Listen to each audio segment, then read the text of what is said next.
Okay, so today is the day where we build the center wall to separate the kids' bedrooms. So what I'm gonna do is I'm gonna clear everything out of here, my tools, insulation, everything. I'm gonna take painter's tape and I wanna mark out the beds. Charlotte has a dresser, I wanna mark that out.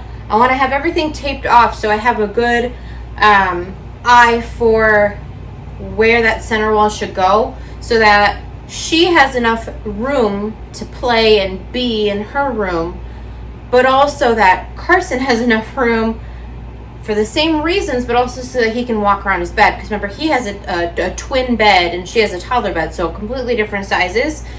His is going to obviously take up more space, so I need to make sure that he has his room and can walk around it. Excuse me, my gosh. And that she has her space still. I don't want her room to be so small that it feels like a closet, but I don't want his room to be so tight that he has to jump over his bed to get to the other side. So I have to be smart about it. I have to think about how I'm going to have everything set up. So I'm going to clear out this room and I'll be back and we'll get the painter's tape and mark the lines. Okay, so here basically what I'm doing is trying to figure out how to make it so the kids have evenly sized bedrooms where they have enough space for everything. Right now where I have the temporary piece of wood dividing the rooms, it makes Charlotte's room extremely small. So I'm going to grab the tape measure out the size of her rug that she has, which is a 3x5. Just kind of getting an idea for space-wise how everything is going to work out. I just threw the tape measure.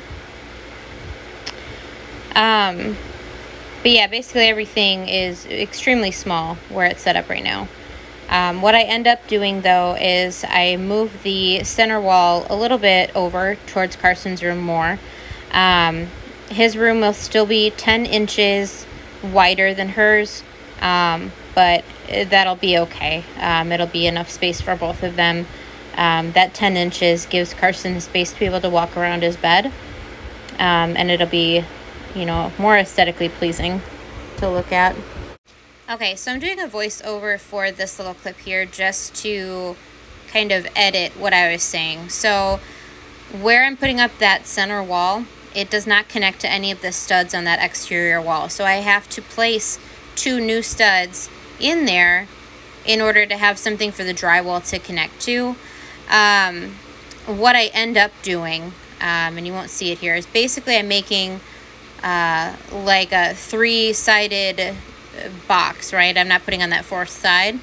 I'm putting that in as like a stud, and then I'm going to attach the wall to that faceplate, and then that way the drywall has a full 1.5 inch or however wide a 2x4 is to connect to.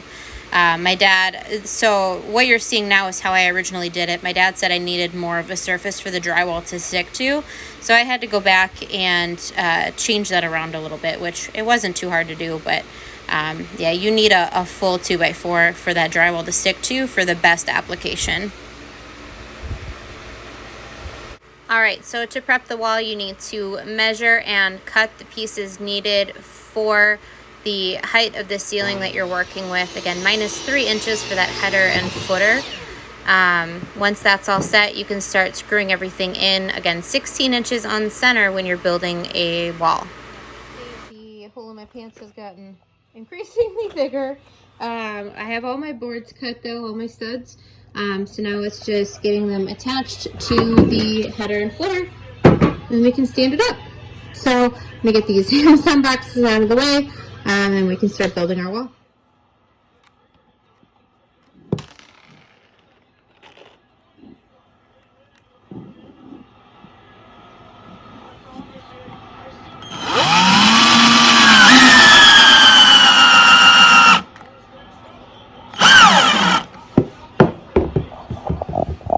All right, with the wall put together here, there is one part of an old header I need to take down before we can raise this wall. So I'm going to do that quick and then we'll get this all set up.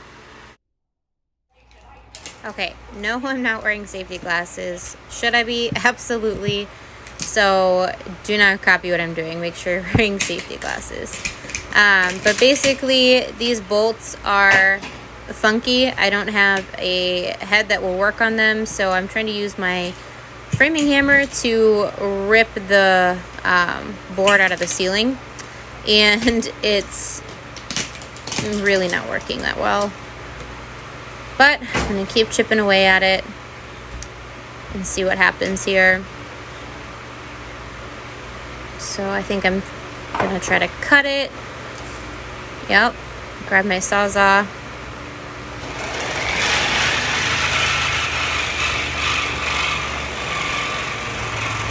Which is a pain in the butt to hold above your head, by the way, if you've ever had to do that.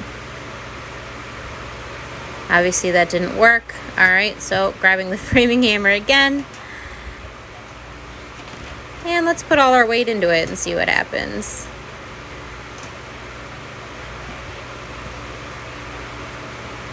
And nope.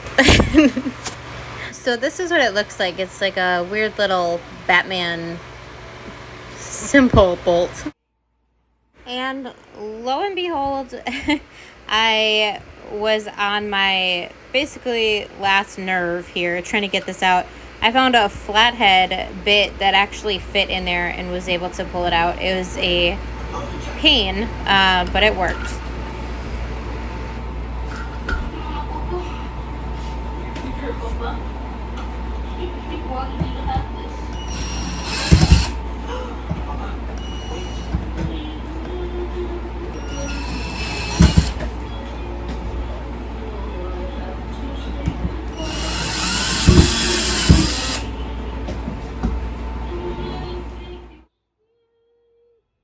Alright, so with that header out, we can finally raise the wall. So here I am using the mallet, just knocking it into place, making sure that it is plumb and square and all that good stuff.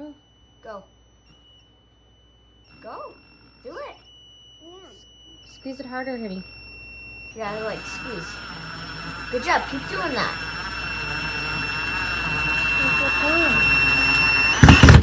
Oh. Go. Hold on. Almost. You have to go slow. Go. Can I do the rest? Let her do it. She's doing just fine. Pull